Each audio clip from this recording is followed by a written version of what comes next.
ઓમ શ્રી ગણેશાય નમઃ. ઓમ નમો ભગવતે વાસુદેવાય નમઃ.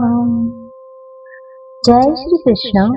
કનૈયાની પ્રિય ગોપીઓ, આપ સૌનું મારી ઓમ ડિવાઇન કથા યુટ્યુબ ચેનલ પર હાર્દિક સ્વાગત છે. આજે હું તમને પુરુષોત્તમ માસમાં કરવામાં આવતું મૈના વ્રતની વાર્તા કહી રહી છું. સતી અરુંધતીએ પાર્વતીને પૂછ્યું, હે દેવી, અધિક માસમાં અખંડ સૌભાગ્ય અને સંતતિ આપનારું ઉત્તમ વ્રત કયું તે મને કહો. પાર્વતી બોલ્યા, મૈના વ્રત. એ વ્રત સી રીતે થાય તે મને વિગતથી કહો. પાર્વતી બોલ્યા, એક વખત મારા માતા મીના મારે ત્યાં આવ્યા. તેમણે કહ્યું, પુત્રી, તું 12 માસ પૂજાય અને હું તારી માતા હોવા છતાં મારા માટે એક ઘડી પણ નહીં? મેં કહ્યું, માતા, કેમ નહીં? પુરુષોત્તમ માસમાં અજવાળી ત્રીજના દિવસે જે તમારી મૂર્તિ બનાવી ધતુરાના 5 ફૂલ અર્પણ કરશે તથા ધૂપ દીપ નૈવેદ્ય ધરાવી તમારી શ્રદ્ધાપૂર્વક પૂજા કરશે તે અખંડ સૌભાગ્ય પ્રાપ્ત કરશે.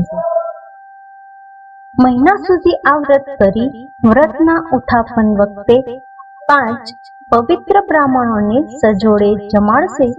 તે મૃત્યુ પછી સુખ, સંપત્તિ અને સંતતિનો સ્વામી થશે.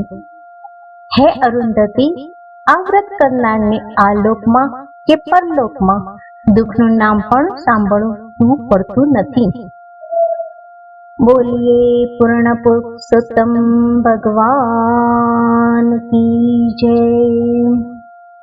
હે પ્રભુ શ્રી કૃષ્ણ, આ પવિત્ર પુરુષોત્તમ માસમાં ભક્તિ, શ્રદ્ધા અને સારા કર્મ કરવાની અમને બધાને શક્તિ આપજો.